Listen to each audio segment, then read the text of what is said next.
माता की वंदे विश्वरत्न भारतरत्न महामानव डॉक्टर बाबासाहेब आंबेडकरांचा या मंचावर उपस्थित अतिरिक्त जिल्हाधिकारी श्रीकांतजी देशपांडे,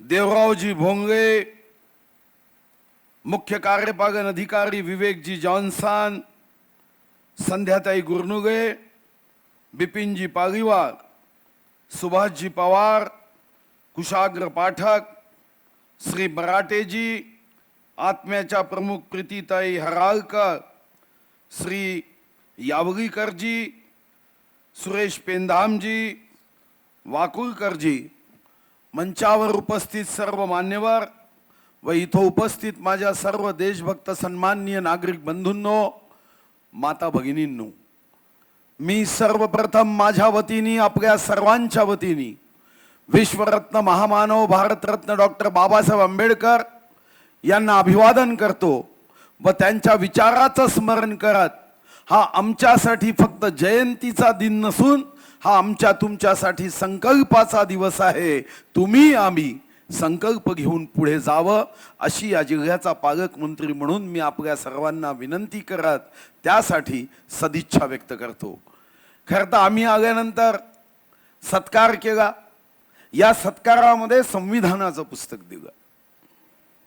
हे संविधानाचं पुस्तक फक्त आपल्या पुस्तकाच्या कपाटामध्ये ठेवण्यासाठी नसून या संविधानानुसार आपल्या हातून कृती व्हावी ही खरं तर आयोजकांची अपेक्षा असेल, ज्या माध्यमातून तुम्ही आम्ही आजच्या जयंतीच्या निमित्ताने फक्त संविधानामध्ये 75 वर्षापासून अधिकार शोधण्याचा प्रयत्न केला की मगा अधिकार आहे, कोणावर टीका करण्याचा मगा सोशल मीडियामध्ये अधिकार आहे, मगा कोणाबद्दल वाईट बोलण्याचा अधिकार आहे, मगा कुठेही फिरण्याचा अधिकार आहे, असे अधिकार हाच विचार 75 वर्ष केला।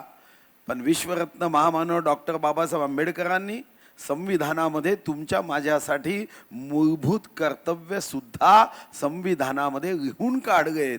तो कागद मात्र वाचणारे 1% कमी झाले आहे आणि म्हणून आपला संकल्प की आता बाकी संविधान तर आपण वाचणारच आहोत, पण माझं तुमचं दायित्व काय, कर्तव्य काय, जबाबदारी काय, नुसतं ओठातून समता ममता बंधुत्व हे शब्द वारंवार व्यक्त केल्याने समता निर्माण होणार नाही, ममता निर्माण होणार नाही, बंधुत्व निर्माण होणार नाही। आणि म्हणून मला आठवतं की 2 एप्रिल 2010 रोजी जळगावच्या भूमीवर मी पहिल्यांदा एक शब्दाचा उपयोग केला होता की गरीबों के सम्मान में हम सब मैदान में।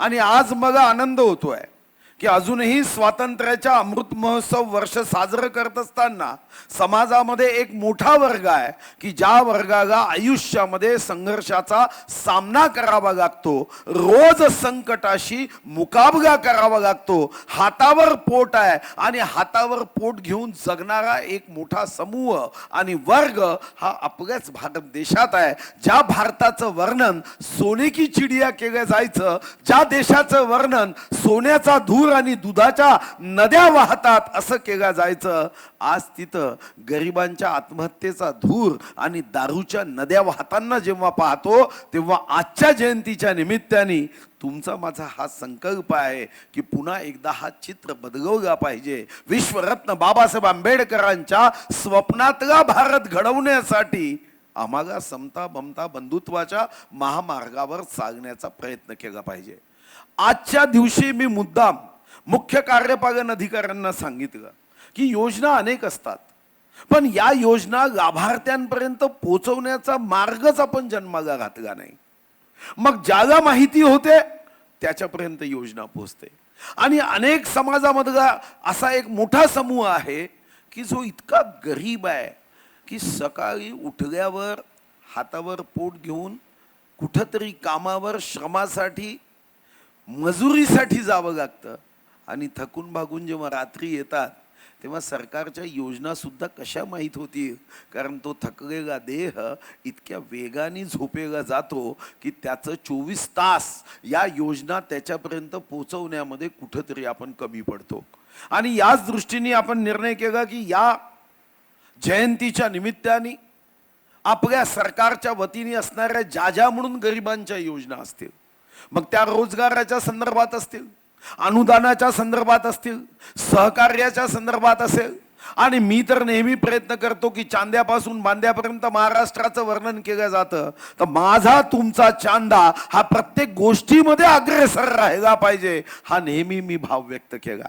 आणि म्हणूनच मागच्या 5 वर्षात आपण या जिल्ह्यामध्ये 205 कामं पूर्ण केली, जी या महाराष्ट्राच्या कोणत्याही जिल्ह्यात कोणालाही पूर्ण करता आली नाही. एवढी कामं आपण या जिल्ह्यामध्ये पूर्ण केली. आता याच टप्प्यामध्ये योजना लोकांपर्यंत पोहोचवायच्या. साधं घरकुल आहे, हे तुमच्या माझ्यासाठी चिंतन मंथन चर्चेचा विषय आहे की स्वातंत्र्यानंतर भारत माता माझी आई डोकं ठेवायला जागा नाही असे हजारो कुटुंब आहे की त्यांना हक्काचं घर नाही. त्यांना स्वतः त्या ठिकाणी आपल्या कुटुंबाच्या निवाऱ्याची व्यवस्था व्हावी हे स्वप्न अनेक वर्ष मजुरी कष्ट केल्यानंतरही पूर्ण होत नाही. आणि म्हणून या जिल्ह्यामध्ये प्रामुख्याने आपण काही निर्णय केले. आता यशवंतराव जी योजना आहे घरकुलाच्या संदर्भामध्ये, यशवंतराव योजनेमध्ये आपण आता 2803 घरं विशेष बाब म्हणून मान्य केली. आणि आज त्यापैकी काही घरांना 2803 लोकांना मी एकटा तर चेक देऊ शकणार नाही, काही आपण प्रायोगिक स्तरावर आपण काही लोकांना चेक देणार आहोत. मी मोठा निर्णय केला वनमंत्री जागेवर. तेंदूपत्त्याच्या संदर्भातली जी मजुरी होती, माझ्यासमोर जेव्हा दस्ती आली, माझ्या लक्षात आलं की तेंदूपत्ता तोडायला जेव्हा आमची आई बहीण जाते, एखादा व्यक्ती जातो, जीव हातावर घेऊन जातो, कधी वन्य प्राण्यांचा हमला होईल माहीत नाही, कष्ट करतो, परिश्रम करतो, मेहनत करतो, तेंदूपत्ता. आणि सरकारचा जुना नियम होता की तेंदूपत्त्यामध्ये त्याला मजुरी तर मिळतेच, पण तेंदूपत्त्याच्या बोनसच्या संदर्भामध्ये निर्णय होता की फक्त बोनस देताना जेवढा सरकारला रॉयल्टी प्राप्त होते, सरकारला पैसे मिळतात, सरकारच्या ट्रेझरीमध्ये जेवढे पैसे येतात त्याचे 25%च फक्त बोनस वाटला जायचा. पण मजुराच्या पैशाकडे कशाला तुम्ही लक्ष ठेवता? आस्थापना खर्च तर सरकार देते आहे ना, मग याच्यामध्ये एस्टॅब्लिशमेंट एक्सपेंडिचर कापायची आवश्यकता काय आहे?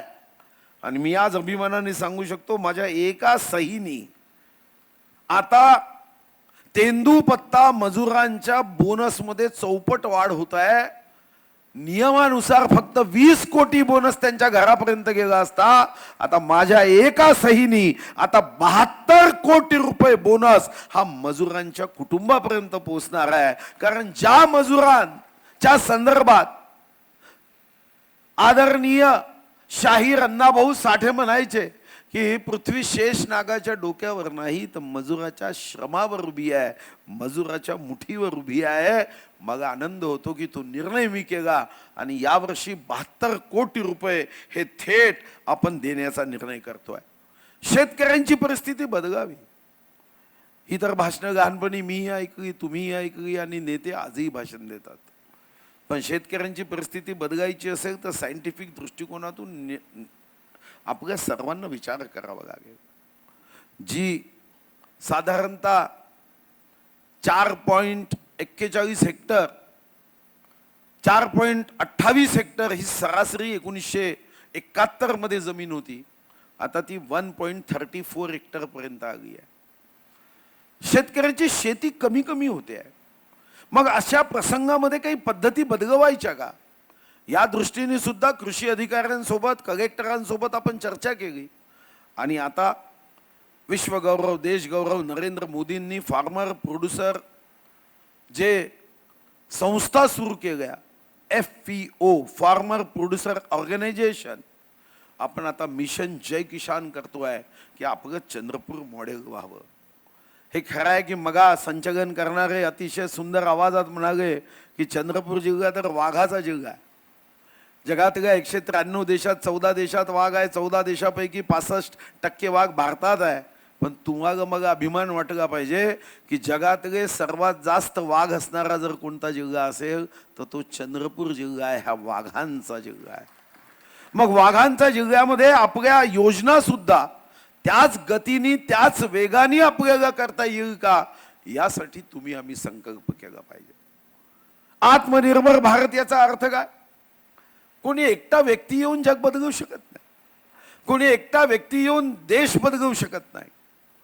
विचार मांडू शकतो, संकल्प करू शकतो, योजना आखू शकतो, नियोजन करू शकतो, पण त्यामागे प्रत्येकाला उभं राहण्याची आवश्यकता आहे.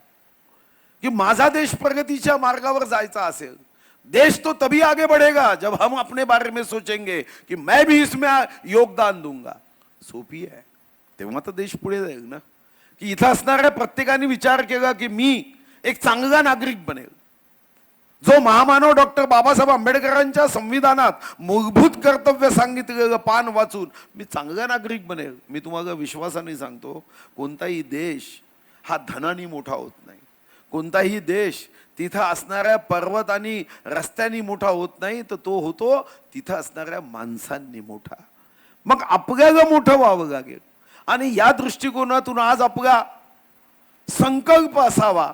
यासाठी या कार्यक्रमाचं नियोजन आहे की सरकारच्या योजना येतील, रोजगाराच्या योजना येतील, स्वयंरोजगाराच्या योजना येतील, पण या रोजगाराच्या योजनेमध्ये एखादी गोष्ट 90% अनुदानात आहे, एखादी गोष्ट मोफत आहे, एखादी गोष्ट 60% अनुदानात आहे. म्हणून या योजनेचा फायदा घेऊ नका. योजनेचा फायदा घ्या की या वस्तूतून, या सेवेतून मी समाजामध्ये काहीतरी माझं योगदान देऊ शके. या भावनेतून जर आम्ही तुम्ही या योजनांचा फायदा घेतला तर मला विश्वास आहे की आपला जिल्हा हा पुढे जाईल. मी परवाच इथं आपले पागीवाल साहेब बसले आहे, कमिशनर साहेब. परवाच आम्ही महापीर सोबत एक मुद्दाम योजना केली. जर ही योजना अंमलात आली, जर या योजनेमध्ये सर्व अधिकाऱ्यांनी मदत केली, तर मी हे नंतर अभिमानाने सांगू शकेल की मी 10,000 घर आपण माढामध्ये तयार करतोय. की या चंद्रपूर महानगरामध्ये, चंद्रपूरच्या आसपास कोणीही बेघर राहता कामा नये, ही त्यामागची कल्पना आहे. जातीसाठी अनेक लोक, एक नवीन पद्धत सुरू झाली आहे ज्याची चिंता मी आजकाल अनेकदा व्यक्त करतो की 21व्या शतकामध्ये 2च आव्हानं आहे. एक आव्हान विषारी अन्न. एवढे रासायनिक फवारणी, रासायनिक खताचा इतका वापर करतोय की इतकं कॅन्सरचं प्रमाण वाढलं आहे. हे आमच्या समोरचं एक आव्हान आहे. आणि दुसरं विषारी विचार. या विषारी विचारांनी माणसं एकमेकापासून तुटतायत. प्रतिज्ञा तर आम्ही लहानपणी शाळेत शिकली आणि शिकवली, भारत माझा देश आहे, सारे भारतीय माझे बांधव आहे.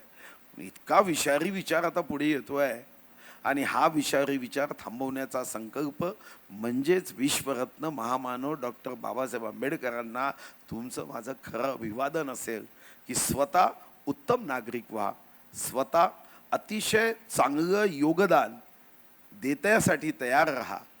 भारत माता की जय तेव्हाच होईल जेव्हा ती जय होण्याची कृती तुम्ही आम्ही करू.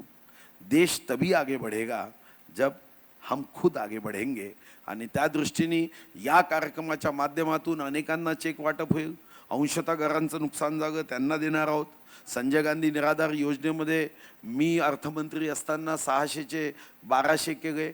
आता पुन्हा त्याच्यामध्ये आपण 1500 रुपये वाढ केली. शेतकऱ्यांच्या खात्यामध्ये 6000 रुपये केंद्र सरकारचे होते, आता त्याच्यामध्ये राज्याचे 6000 म्हणजे 12000 रुपये थेट त्याच्या खात्यामध्ये साधारणतः या महाराष्ट्रामध्ये 1,15,00,000 शेतकऱ्यांच्या खात्यामध्ये हे पैसे जाणार आहे. आपण जीवनदायी योजनेमध्ये 1,50,000ची मर्यादा होती, ती आता 5,00,000 रुपये आपण मर्यादा केली आहे. शेतकऱ्यांच्या पीक विम्यामध्ये 2% पैसे भरावे लागायचे, आता आपण 1 रुपयामध्ये पीक विमा देण्याचा निर्णय केला आहे. या ठिकाणी अंगणवाडी सेविका असेल, आशाताई वर्कर असेल, अंगणवाडी मदतनीस असेल, मिनी अंगणवाडी असेल, आपले जे शिक्षक सेवक असतील, कोतवाल बांधव असतील, यांनाही मदत करण्याचा निर्णय केला आहे. आणि याशिवाय एक विशेष योजना जी देशात नाही ती आपण महाराष्ट्रात केली, आणि ती योजना म्हणजे आता रमाई आवास योजनेमध्ये तर आपल्याकडे घरं शिल्लक आहे.